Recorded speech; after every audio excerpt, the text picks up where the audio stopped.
이미지를 잘 갖추려고 노력을 합니다. 왜냐하면 이들은 브랜드 이미지가 가지고 있는 힘을 알고 있기 때문입니다. 예를 들어서 예전에 삼성하면 서비스 이렇게 생각하도록 많은 투자를 하고 실제로 그러한 일들을 진행했었습니다. 그 결과 삼성하면 서비스라는 인식이 우리가 생겨나게 되었습니다. 그래서 그런지 제가 어느 날 제가 가지고 있는 전자제품들을 보니까 핸드폰도 삼성, 노트북도 삼성, 갤럭시 탭도 삼성, 거의 삼성 제품을 쓰고 있더라고요. 제가 그렇게까지 충성 고객까지는 아닌데 이왕 같은 가격이면 삼성에서 나오는 제품을 주로 사는 것 같습니다. 제가 왜 그런가 생각을 하고 보니까 같은 가격이면 삼성은 고장 났을 때 서비스 받기가 좋지 이런 생각을 하고 있었습니다. 그래서 이러한 생각이 제가 어떠한 제품을 살 때 행동으로 나타나는 것을 보았습니다.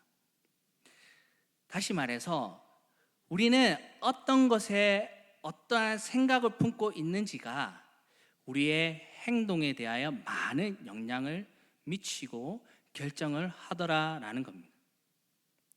이는 신앙에도 마찬가지인 것 같습니다. 히브리서 11장 17절에서 19절 말씀을 보면 다음과 같이 말씀하고 있습니다. 아브라함은 시험을 받을 때에 믿음으로 이삭을 드렸으니 그는 약속들을 받은 자로 돼 그 외아들을 드렸느니라. 그에게 이미 말씀하시기를 내 자손이라 칭할 자는 이삭으로 말미암으리라 하셨으니 그가 하나님이 능히 이삭을 죽은 자 가운데서 다시 살리실 줄을 생각한지라. 비유컨대 그를 죽은 자 가운데서 도로 받은 것이니라. 여기서 보는 바와 같이 아브라함은 자기의 외아들을 하나님께 드렸습니다. 그가 그렇게 할 수 있었던 이유는 그가 생각하기에 하나님이 능히 이삭을 죽은 자 가운데서 다시 살리실 것이라고 확신했기 때문입니다. 결국 아브라함의 이러한 생각과 하나님에 대한 인식이 그의 믿음의 행동을 결정하게 되었습니다. 오늘 본문 가운데 우리는 한 인물에 대하여 살펴보고자 합니다. 그리고 이 사람이 예수님에 대하여 어떻게 인식을 했기에 그에 따라 어떠한 행동을 했는지 살펴보기를 원합니다. 우선 오늘 말씀 1절을 보시면 사건의 배경에 대하여 설명하고 있습니다. 예수께서 산에서 내려오시니 수많은 무리가 따르니라. 이 말씀에서 알 수가 있듯이 예수님께서는 산에서 내려오셨습니다. 예수님께서 산에서 내려오신 이유는 마태복음 5장에서 7장의 내용을 보면 알 수가 있는데 마태복음 5장에서 7장은 흔히 산상수훈이라는 말씀입니다. 마태복음 5장 1절에서 2절은 다음과 같이 말씀합니다. 예수께서 무리를 보시고 산에 올라가 앉으시니 제자들이 나아온지라 입을 열어 가르쳐 이르시되. 이 말씀처럼 예수님께서 산에 올라가신 이유는 예수님께 나온 제자들과 무리들을 가르치시기 위함이었습니다. 그리고 그 가르침을 마치시고 내려오신 것이 오늘 말씀의 시작 부분입니다. 예수님께서 사람들에게 말씀을 전하시고 내려오셨는데 성경은 수많은 무리가 따랐다고 말씀하고 있습니다. 왜 수많은 무리가 볼품도 없고 가난한 목수의 아들인 예수님을 따랐겠습니까? 이는 수많은 무리들이 예수님의 가르침을 듣고 놀랐기 때문입니다. 이에 대하여 마태복음 7장 28절에서 29절에서는 예수께서 이 말씀을 마치심에 무리들이 그의 가르치심에 놀라니 이는 그 가르치시는 것이 권위 있는 자와 같고 그들의 서기관들과 같이 아니함이러라 라고 말씀하고 있습니다.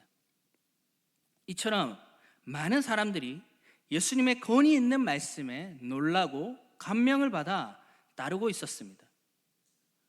이때 수많은 무리를 지나서 한 사람이 예수님 앞으로 나옵니다. 우리는 이 인물에 대하여 주목하게 됩니다.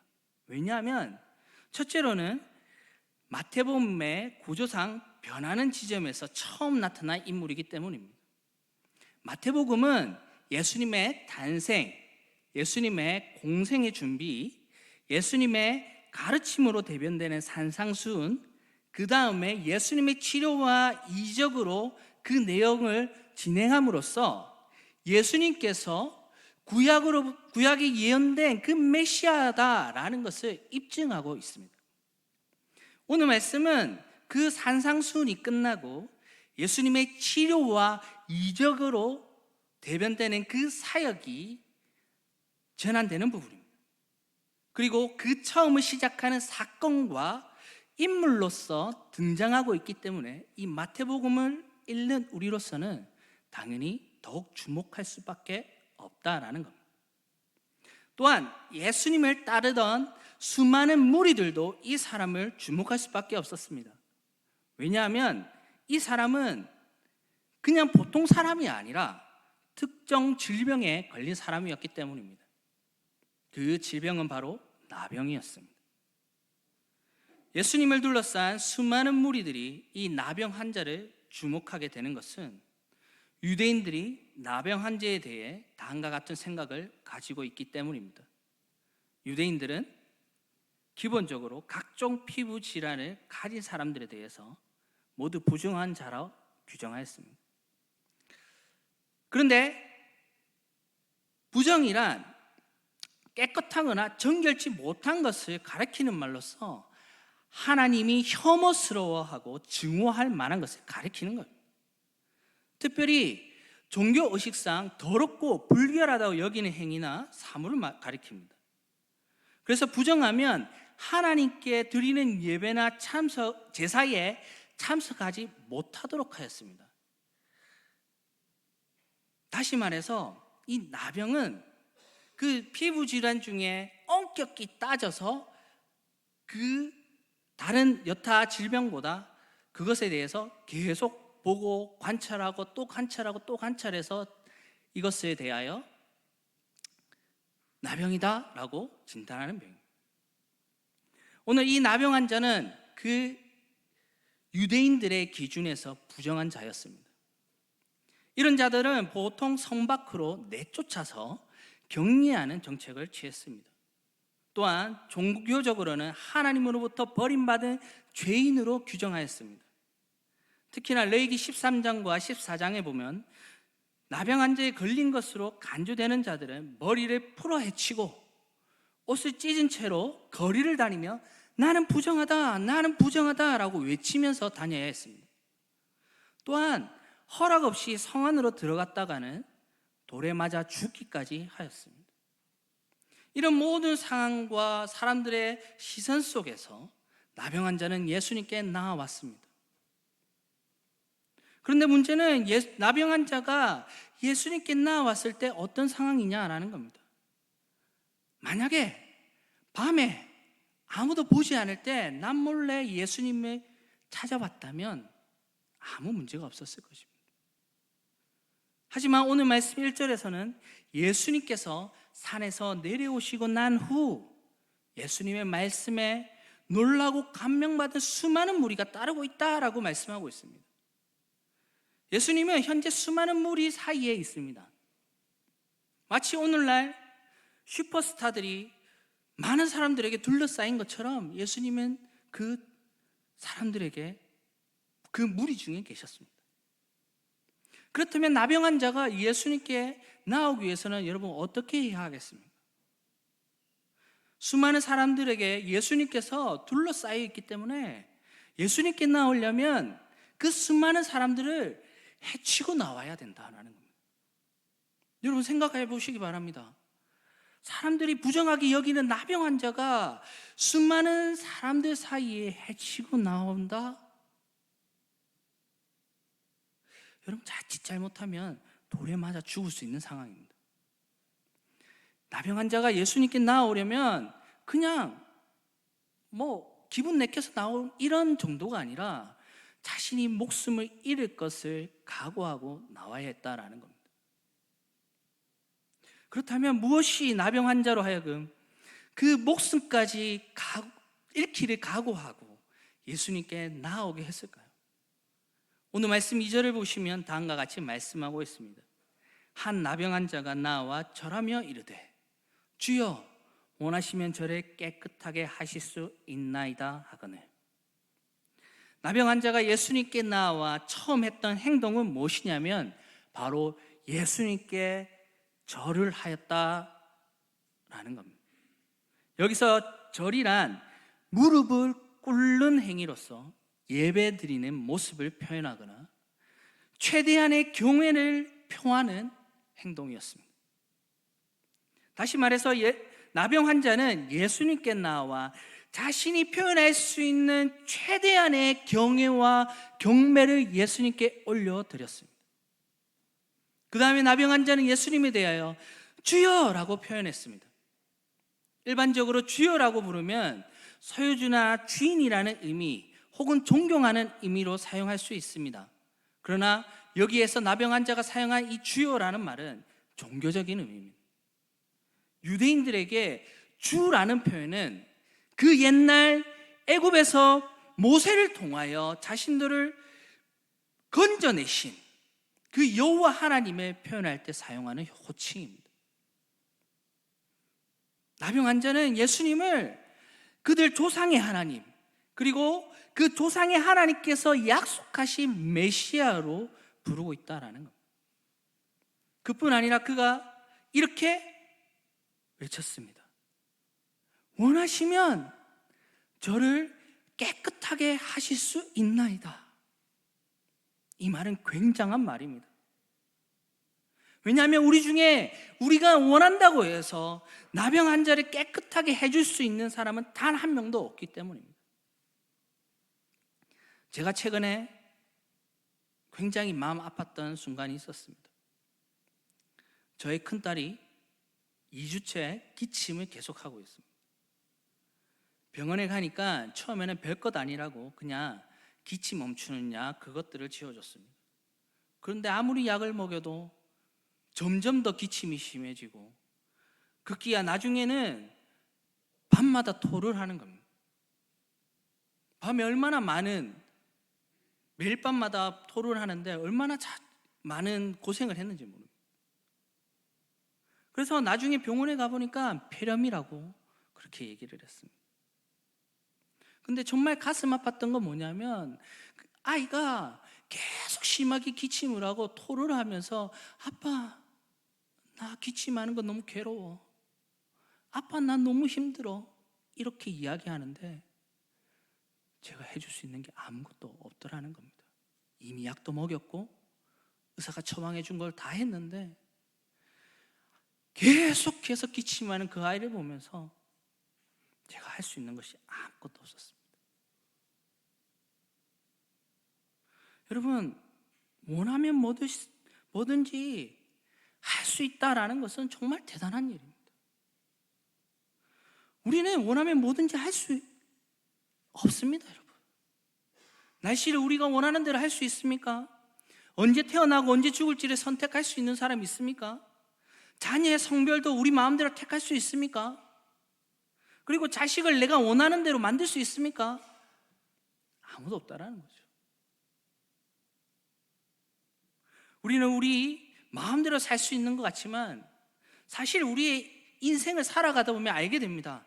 뭐냐면 인생의 결정적인 일들에 대해서 내가 원하는 대로 할 수도 없고 나에게 그런 능력이 하나도 없다라는 거예요. 그러면 누가 원하면 원하시는 대로 할 수 있습니까? 바로 전능하신 분밖에 없습니다. 그분은 바로 우리 하나님 아버지입니다.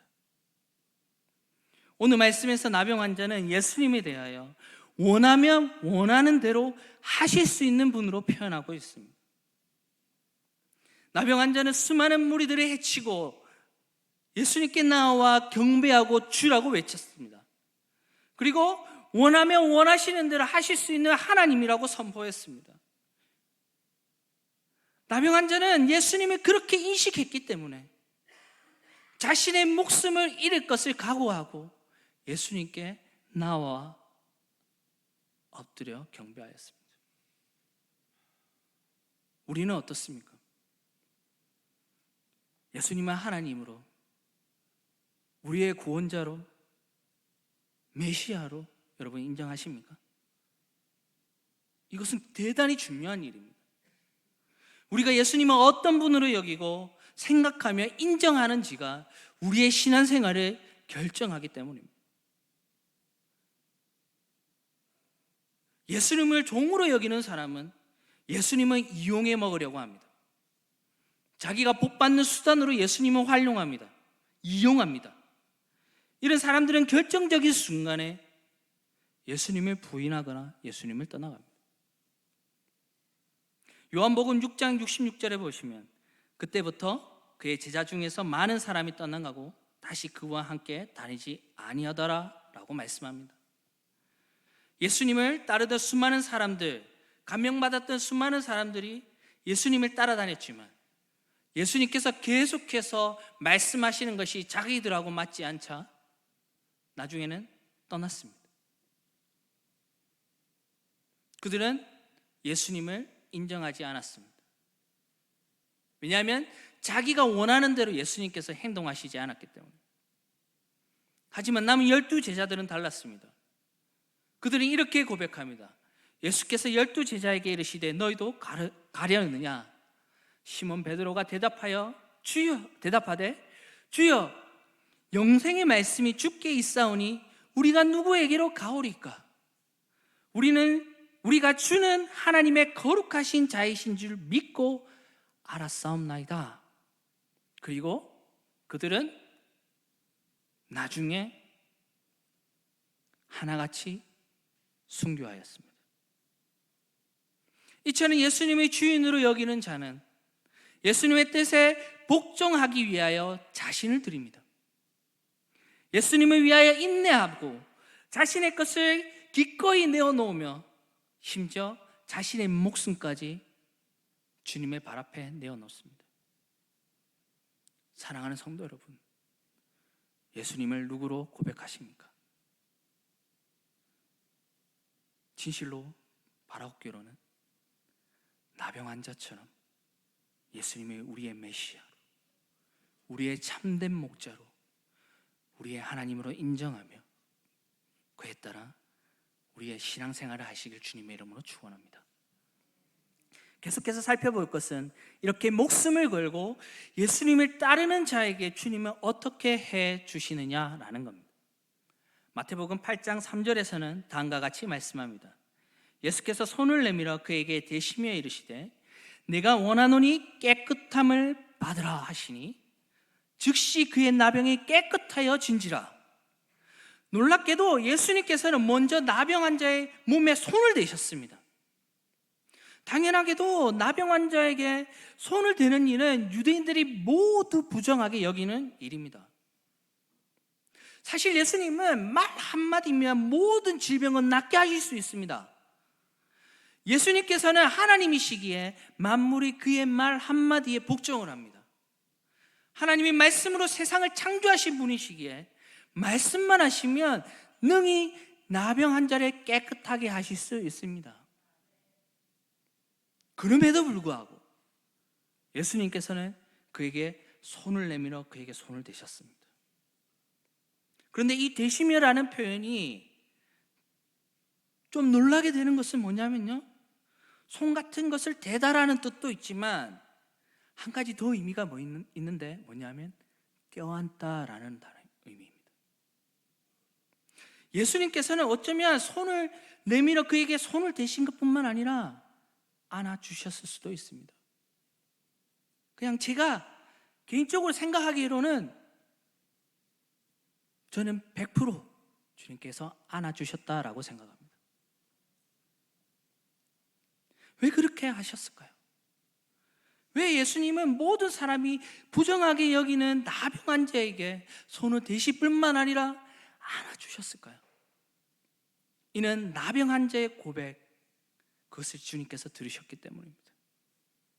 그리고 나병 환자가 자기의 목숨을 걸고 예수님 앞에 나온 것을 보셨습니다.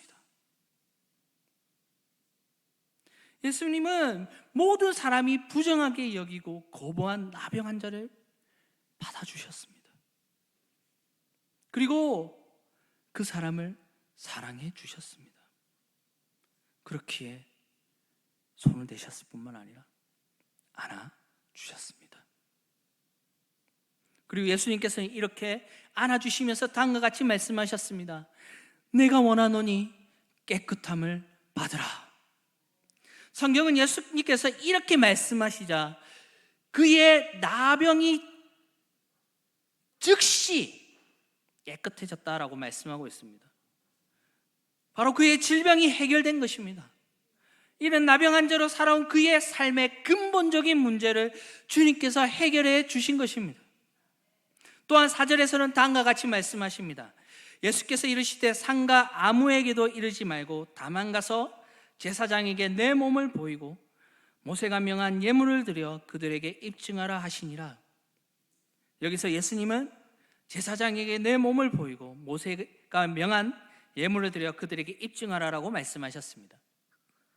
이러한 말씀은 레위기 14장에 있는 나병 환자에 대한 정결 의식에 관한 것입니다. 나병 환자가 다시 정상적인 생활을 하려면 예루살렘으로 가서 제사장에게 치유 사실을 인정받아야 했습니다. 그리고 제물을 바쳐야 했습니다. 이렇게 정결 예식을 거행함으로 말미암아 그는 다시금 하나님의 언약 공동체로 받아들여졌습니다. 그뿐만 아니라 자신의 사랑하는 가족에게 돌아갈 수 있었습니다. 주님께서 이렇게 말씀하신 것은 다시 말해서 나병 환자가 일상적인 생활을 할 수 있을 뿐만 아니라 하나님의 택한 백성으로서 그 삶을 다시 살아갈 수 있게 되었다라는 것입니다. 예수님께서는 자신을 메시아로 참된 구원자이자 우리의 주인으로 섬기고 모시는 자, 그리고 예수님을 섬기고 경배하기 위하여 자신의 목숨까지 내어놓을 정도로 그 삶을 드리는 자, 받아주시는 분입니다. 품에 안으시는 분입니다. 그리고 사랑해 주시는 분입니다. 그뿐만 아니라 예수님은 자신을 이렇게 삶으로 고백하는 자의 문제를 해결해 주십니다. 예수님은 그래서 요한복음 10장 11절에 자신을 선한 목자라라고 말씀하셨습니다. 그리고 예수님은 양을 위하여 목숨을 버린다고 말씀하셨습니다. 또한 예수님은 자신이 이 땅에 오신 목적이 양으로 생명을 얻게 하고 더 풍성히 얻게 하려는 것이라고 말씀하셨습니다. 그리고 실제로 예수님은 우리의 모든 죄를 지시고 십자가에서 자기 목숨을 많은 사람의 대속물로 주셨습니다. 우리 인생의 이름 목자는 단언컨대 예수님 한 분밖에 없습니다. 사랑하는 성도 여러분, 예수님은 이미 우리를 향한 자기의 사랑을 보여주셨습니다. 이제 우리가 할 것은 바로 우리 예수님을 나의 선한 목자요, 나의 구원자이시자 나의 주님으로 모시고 사는 것입니다. 예수님 안에 모든 인생의 해답이 있습니다. 예수님 안에 모든 기쁨과 행복이 있습니다. 예수님 안에 우리의 영생과 구원이 있습니다. 예수님은 자기에게 나온 자를 거절하지 않으시며 품에 안으시고 사랑해 주시는 분이십니다. 오늘 이 나병 환자의 모습을 기억하시기 바랍니다.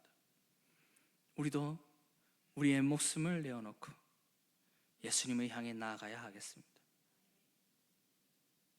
목숨 걸고 예배드리고 주님을 경배해야 하겠습니다. 예수님만 영광 받으시도록 우리의 모든 인생을 들여 예수님만 섬기는 교회와 가정이 되어야 하겠습니다. 그렇게 함으로 말미암아 우리의 인생의 모든 문제를 해결해 주시고 우리를 품에 안으시는 그 예수님께 더욱더 가까이 나아가는 우리 남산제일교회 성도님 되길 주님의 이름으로 축원합니다. 기도하겠습니다.